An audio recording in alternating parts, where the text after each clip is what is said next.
Good morning and welcome to the ABS Securities Markets Update. We'll start today with a look at yesterday's economic releases from the US before looking into the Asian session fundamentals and the upcoming European and the US session as well. But beginning with the US economic releases, there were three economic releases yesterday, however, which came in basically in another disappointment. However, the US dollar remained strong, but at the same time, it closed the day well below its 100-day moving average, as we noted in our previous report, which basically stands at 96.06. And this moving average should be watched very carefully today ahead of the US jobs report also on Friday. So be careful and have a look at this moving average in at least throughout the week. The general outlook for the time being remains bearish as long as the index stays below that solid resistance. Yesterday, or starting with the economic releases yesterday, Milwaukee ISM remained below the 50 key level again in August, rising toward 47.67, only up from 47.12, despite the fact that estimates were to rise toward 50. However, this is also the fifth monthly reading below the 50 key level in a row and the longest shrinking streak since 2012. The employment component of this index also remained below the 50 key level as well for the second month in a row, which basically standing at 47.04, up from 45, but at least it's still also shrinking for the second month in a row.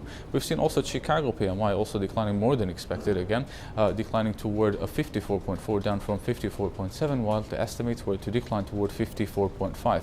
However, the unemployment also, the employment component of this index also remains below the 50 key level again, which also for the fourth month in a row, declining toward 49, up from almost 43, but at the same time it remains below the 50 key level.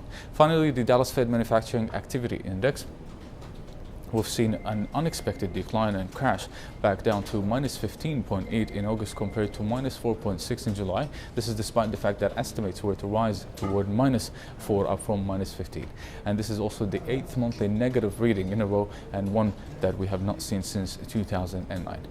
Going forward to before going forward, also we've seen the employment component of this index also declining for the fourth monthly decline in a row, which is also not seen since 2009.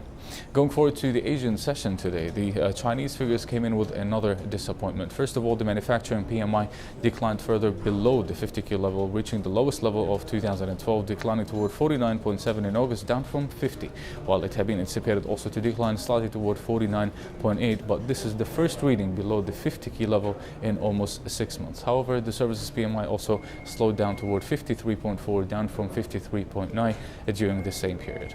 In Italy, the data were mixed. The building approvals came in much better than expected, rising by the most since March of this year, rising by 4.2% in July after declining by 5.2%. On the other hand, the current account deficit also the deficit widened to the highest level of the largest current account deficit since 2009, toward 19 billion in the second quarter of this year, compared to minus 13.5 billion in the first quarter also of this year. And this is the biggest current account deficit since Q4 of 2009.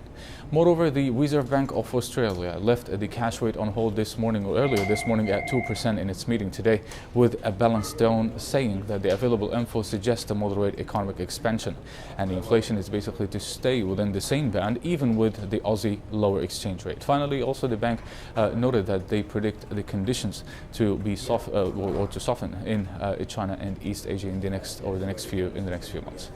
Going forward to the European session today, we wait a series of a collection of economic releases throughout the day, and including the manufacturing PMI across the euro area countries, in addition to the UK. And most of these figures are expected to be positive, but at the same time, we can't rule out any kind of surprises. Moreover, we'll be waiting also and watching the unemployment figures from both the euro area and Italy, which also may have a notable impact on the market. Finally, during the US session, we'll have another series of economic releases during the day, which should be watched also very carefully, including the Canadian GDP on the month-over-month, which is expected to rise or to grow by 0.2%. But at the same time, we should watch out from the US final manufacturing PMI. We have the ISM manufacturing PMI, and finally the construction spending, which should be watched very careful and may have a notable impact on the market. These are the economic releases for today. You can follow us on our social media sites, Twitter, Facebook, and YouTube, to get the latest economic releases, reports, and analysis. Thank you for watching. I'll see you once again tomorrow.